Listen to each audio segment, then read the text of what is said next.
senior at Madison Academic High School. The title of his speech is Challenges of Challenges: Connections Between Mental Health and Drug Abuse Among Teenagers.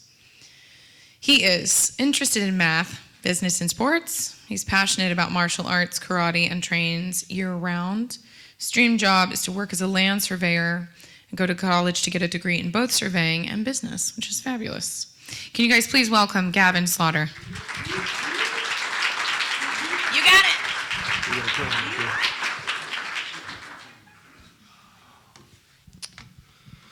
First up, I would like to thank you all for coming out today. My topic is over teen mental health and drug abuse, as she introduced. I would like to start off my speech with a personal story. I had a friend who was dealing with depression and anxiety. He struggled with suicidal thoughts constantly and turned to self-harm. He didn't talk about it though because he was scared of somebody putting him on prescription drugs and him getting hooked on those.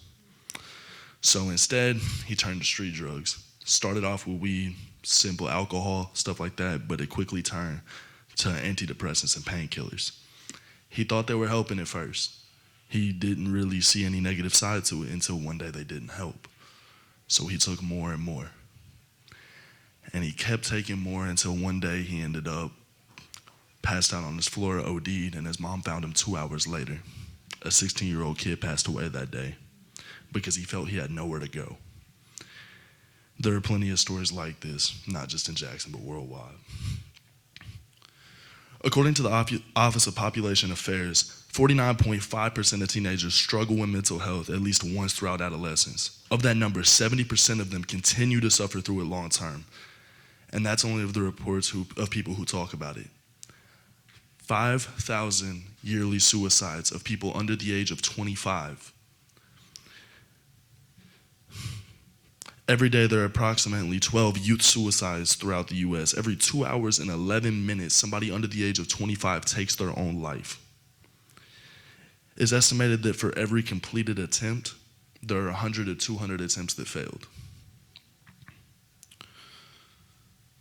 Those numbers are scary.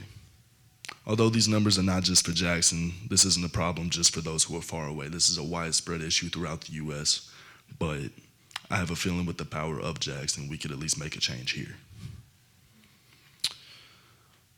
The first way that we could possibly help to lower these percentages is to promote organizations in schools that would help with this, such as suicide prevention and other such organizations that would help with drug abuse.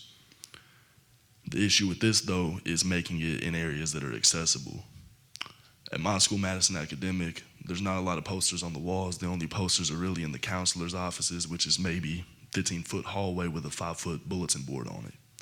You walk in there to talk to a counselor, you don't pay attention to the board.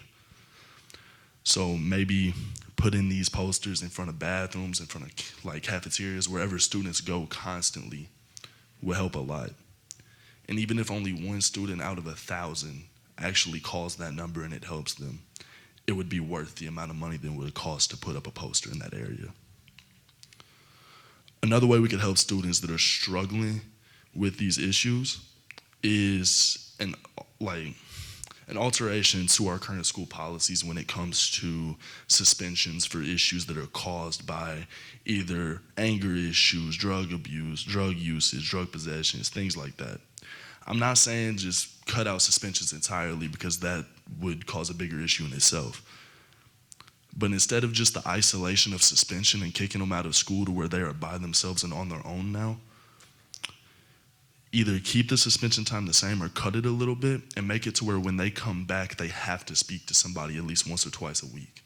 Maybe not about specific issues, but just checking on them, seeing how things are going. If there's somebody that struggles with depression, have them talk to somebody. We have 3 crisis counselors in Jackson. That number is low. That's 1 counselor for each level of schooling. 1 for elementary, 1 for middle, and 1 for high school. That's not enough. We got 4, 5, 6 high schools, and you got 1 crisis counselor to cover all of those students. That's not enough to cover it.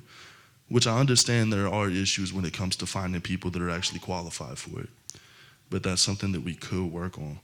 And I feel like these changes to the policies would help a lot when it comes to helping these students that are struggling and keeping them out of that trouble. Because if you just isolate them, it's going to be the same way when they're older. And instead of a suspension from school, it's going to turn into jail time. I'd like to say again, I appreciate you all for coming out, and I appreciate all the work that is done to support mental health already in Jackson. I know that everybody is doing all they can when it comes to this issue, and I'm not ignoring that. But I'm just throwing out some other ideas that would possibly help y'all's work.